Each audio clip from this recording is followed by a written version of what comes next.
Hi, my name is Kseniia Trotsenko, and I selected the recipe Coxinha from the country Brazil. I chose Brazil because I don't have any personal connection to the country and I've never tried Brazilian food before.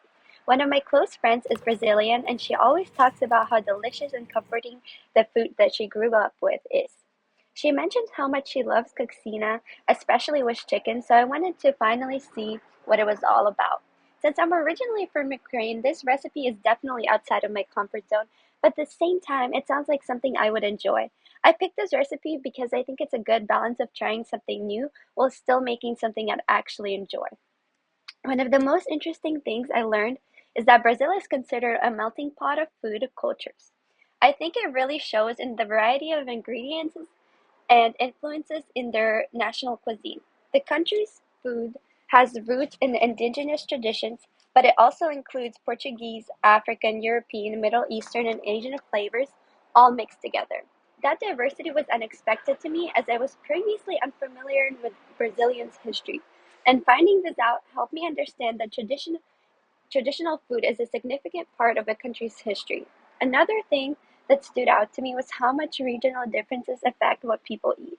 For example, in coastal areas, there are a lot of seafood stews like moqueca, while in the south, there is a strong barbecue tradition called churrasco, which is uses cut of beefs like pichana.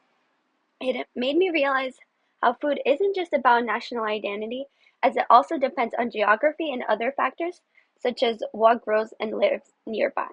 Lastly, I learned that fuquica, a black bean and pork stew, is considered Brazilian national dish. I thought it was cool as it represented Brazilian's food history so clearly, as it combines indigenous beans with Portuguese and African cooking techniques.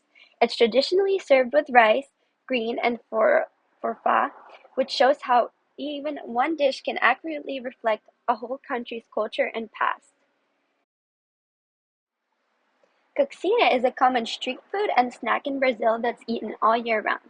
It's not tied to any specific holiday. Moreover, people buy them from bakeries, food stalls, or snack bars, and they're also served at parties.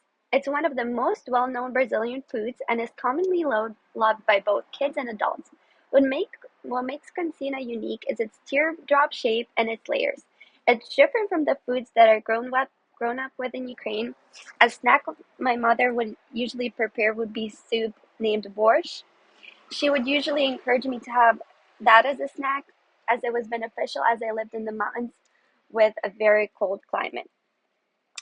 And it was a good remedy to heat me up after walks in the snow.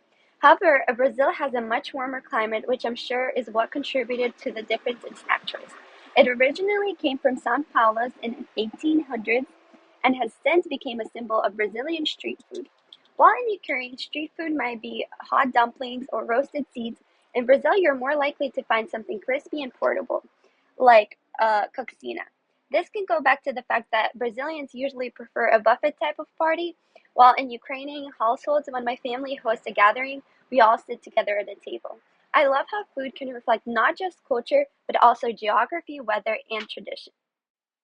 I wanted to honor the original Coxina recipe as closely as possible, but I had to make a few changes based on my kitchen setup and experience.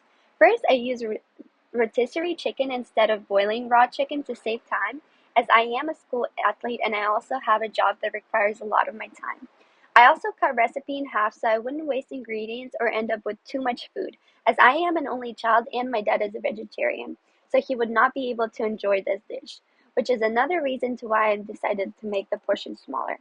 I don't usually cook with bone broth, and initially I thought I would skip this step. However, I decided to follow through as I think it impacted my end results. Moreover, I don't have a deep fryer and I didn't want to deal with a lot of oil, so I decided to use air fryer for coxinas instead.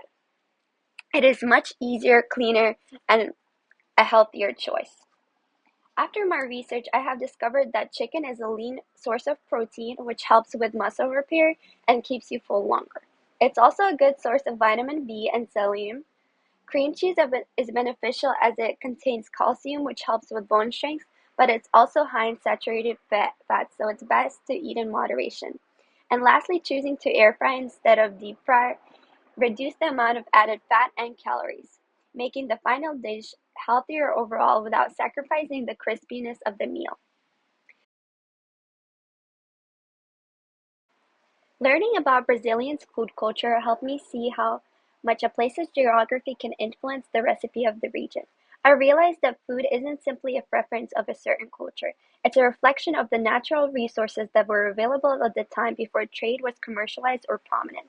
Brazilian food has its indigenous roots from Africa and Europe, which reflects not only the geographical aspect of the country, but also the history of colonization in Brazil. I realize that nowadays we don't consider food as a story, as we can eat anything from sushi to pasta any day.